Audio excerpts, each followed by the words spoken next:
이분이 바로 유명한 신중국 제1의 흉포 파이보우산입니다. 단지 경찰이 그의 호적을 늦게 발급해 주었기 때문에 그는 사회에 미친 듯이 복수하기 시작했고 분노하여 군영에 침입해 총을 빼앗기 시작했습니다.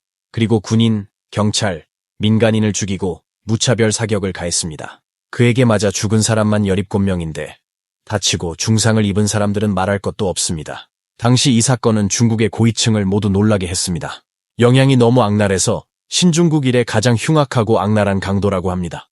때문에 위에서 반드시 체포하라는 명령을 내렸습니다. 파이보우산은 1958년 베이징시 스징산구의 한 노동자 가정에서 태어났으며 이러한 가정 구조는 그 시대에 절대적으로 우수했습니다. 하지만 3살 때 아버지가 갑작스레 병으로 돌아가셔서 어머니는 혼자 출근해야 하고 아이를 돌봐야 해서 엄청 힘들었습니다. 어머니는 재가 후 그를 고향인 허베이성 쉬수이현으로 보냈습니다. 그 어렵고 척박했던 시절, 파이보우산의 어린 시절은 매우 외로웠습니다. 시골에서 13살이 된 후에야 베이징으로 돌아와 초등학교 1학년에 입학하기 시작했습니다. 주변 친구들보다 나이가 많아서 놀림을 많이 받아 자존감이 많이 상했습니다. 시골에서 자유로운 생활에 익숙해져서 학교 생활에 적응하지 못했습니다. 어머니도 어렸을 때 아들과 함께 있지 않았기 때문에 다시 생활할 때 미안함 때문에 파이보우산을 향해 심한 말을 한 적이 없었습니다. 천성이 열등하고 예민한 그는 2년 동안 학교를 다닌 후 16세에 학교를 그만두고 일하기로 선택했습니다. 한 장아찌 공장에서 임시직으로 일하게 되었고 3년간 일한 후 18세에 파이보우산은 성공적으로 한정이 탄소 공장에 합격했습니다. 바로 이곳에서 파이보우산은 앞으로 사람을 죽일 수 있는 기초를 다졌습니다. 전기탄소 공장에서는 종종 실탄 사격 활동이 있습니다. 처음 총기를 접한 그는 열정이 넘치고 그것만으로는 만족스럽지 않아 행사가 끝난 후에도 공기총을 사용하여 기술을 연습합니다. 일이 편하고 자유시간도 많아서 취미로 열심히 사격 훈련을 한 덕분에 20m 이내에 움직이는 새와 쥐를 백발백중으로 잡을 수 있었습니다. 또한 그는 성격이 폐쇄적이어서 여태껏 동료들과 너무 가까이 지낸 적이 없습니다. 81년이 되어서야 23세의 파이보우산은 동료 셰모와 연애를 하고 결혼했습니다. 결혼 후 다음 해에 쌍둥이를 출산하여 가족이 있는 따뜻함을 느끼게 되었습니다. 잘만 살면 파이보우산의 인생은 절대적으로 행복하다고 할 수 있지만 아이를 키우는 과정에서 점차 잘못된 길을 걷기 시작했습니다. 생활의 압박이 컸기 때문에 수입을 늘리기 위해 열심히 일하는 것이 아니라 오히려 잘못된 길을 생각했습니다. 그는 물건을 훔치기 시작했는데 처음에는 그나마 작은 것부터 시작했습니다. 예를 들어 자전거를 훔치거나 공장의 원자재와 완제품을 훔쳐 되팔다가 나중에는 가정집 절도로 발전했습니다. 비록 이것들이 보기에는 별로 가치가 없어 보이지만 그 시절에는 한 가정에서 가장 귀한 물건이었습니다. 1983년 3월 8일 파이보우산은 여러 차례 도둑질을 하다가 체포되었고 관련 금액이 12만 원이 넘었기 때문에 4년의 징역형을 선고받았습니다. 왜 이렇게 중형을 선고받았을까요? 83년은 첫 번째 엄중 단속 시기였고 이 기간 동안 적발된 모든 사건은 엄중하게 처리되었기 때문에 파이보우산의 절도죄가 중형을 받았습니다.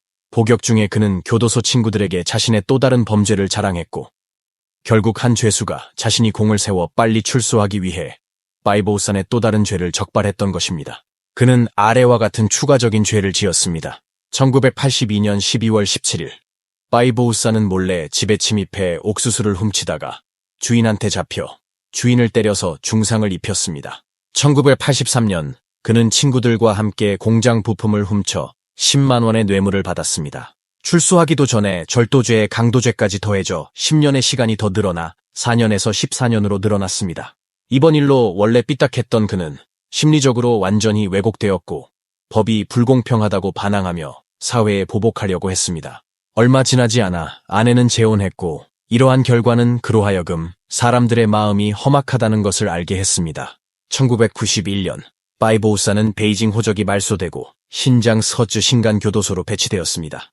이 교도소는 북쪽은 큰 사막이고 높은 담장 밖은 모두 황무지이며 남쪽에는 낮은 외양간이 줄지어 있으며 그 외의 주변에는 다른 건물은 없습니다. 당시 수감된 죄수들은 노동 외에도 일부 지역 외 일용직 근로를 통해 수입을 창출할 수 있었습니다.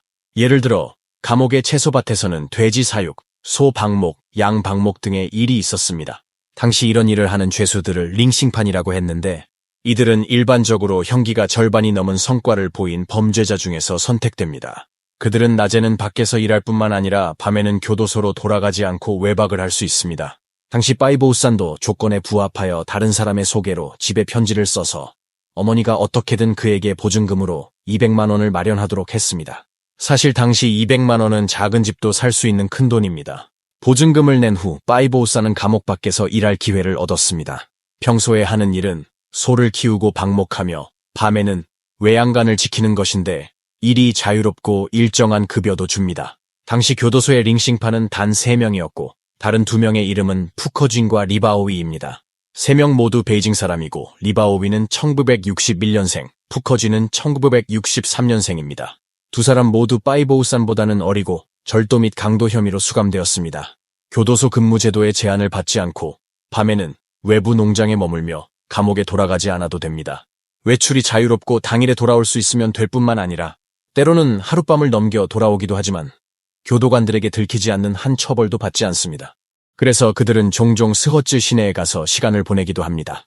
일반적인 링싱파는 도망가지 않는 이유는 200만 원의 막대한 보증금도 있지만 대부분 형기의 절반을 넘겼고 도망갔다가 잡히면 중형을 받기에 의미 없다고 생각합니다. 팀장인 리바오위는 모든 면에서 대장 노릇하려고 하고 푸커쥔은 집안이 부유하고 성격이 강했습니다. 파이보우산만이 돈이 없어서 둘 다 그를 무시했고 게다가 평소에 말수도 적고 업무 중에 괴롭힘과 억압이 가득해서 외양간을 청소하고 배설물을 치우며 우유를 짜는 등의 더러운 일을 모두 그에게 맡겼습니다.